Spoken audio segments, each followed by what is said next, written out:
Hey, welcome to Practice Wing Chun, where we discuss Wing Chun and answer any training related questions. My name is Edgar, and this is episode 9 of Practice Wing Chun. So this morning I had a late start, but we're still get right into it. And this week we're going to answer, why is shifting so important? So shifting is kind of like step 2 of Wing Chun. So step 1 is you learn the stance, the foundation. Next is moving in your foundation. So shifting, you're moving to either defend by avoiding the strikes or extending your reach. And here's a quick demo of extending the reach. So I have a dummy here to just kind of show you. So this is regular punching without shifting. But let's say the person isn't as close. Let's say I'm not so close to the person and I'm actually like a step back. So now if I punch, it's not going to reach them at all. So by shifting, I kind of increase my range. So this is why shifting is important, to kind of extend the reach. But obviously you don't always want to just be punching from here. You always want to get in. Now, for the defense aspect, by kind of shifting, you're making it harder for your opponent to reach you because your hands are up, and you're not always just gonna be static with your hands. You could also be tansel, bongsel, gansel, or even kwansel. So this adds more space, more buffer to your defense, and it also, let's say if you tansel them, you're also creating space, you're disrupting their flow because they're coming at you towards your center line, but if you move them, they're going to be disrupted. This is when you take the opportunity to strike. So that's tansel. Bongsel, you're also increasing the distance the person is coming at you. So bongsel normally, now by shifting, you're adding yourself a few extra inches.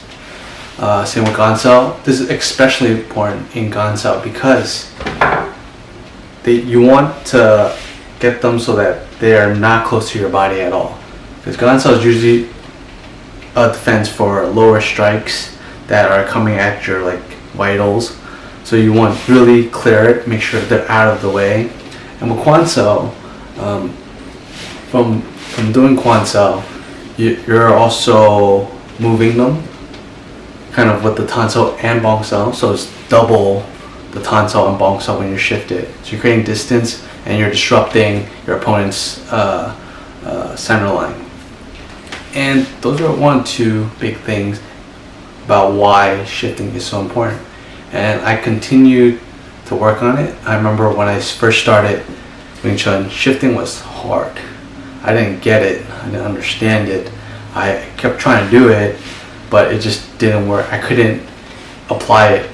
So when we did chisao, or even when we were just doing drills, I had to really like think about my foot positioning, my body weight, because when you're shifted, your weight's on your back leg. So you're going from side to side, distributing the weight back and forth. So when I was doing it, I was kind of like, what am I doing right now? So it took a long time to get it, to understand it. I think it took me 2 years actually before I got like essentially decent, or not even decent, that I finally was able to shift without having to put too much thought into it.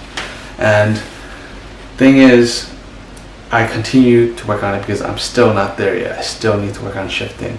The shifting is so helpful, and it's so good, especially when you're chisao and you want to just enter and change the angle and get closer and closer to your opponent.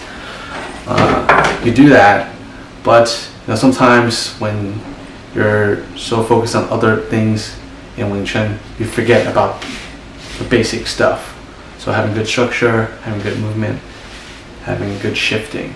So good shifting requires a lot of practice and just doing it. And my teacher told me a story about Ip Chun yesterday during class about how when Ip Chun started. So Ip Chun is Ip Man's son. Ip Chun is also my Sifu's Sifu. And Ip Chun started, and the first 6 months, all he did was shift, like side to side shifting, 6 months, because that's how Ip Man trained him. And from what my current Sifu tells me, Ip Chun's shifting is like uncomparable to anyone else in the world. No one has as good shifting as Ip Chun. So when he like does his bong sao, he really has like the power from his shift to like really use his bong sao and tan sao and things like that. And it's just amazing because this year Ip Chun turned 90 something, and if he's still like doing chi sao and stuff like that, I'm pretty sure his shifting is still there since he's drilled it every single day for the first 6 months. So shifting is important. So my question for you is, do you shift? And how often do you do it when you're training or in class? So until next time, keep training. Oh, and don't forget, there's a weekly show every Thursday or Friday.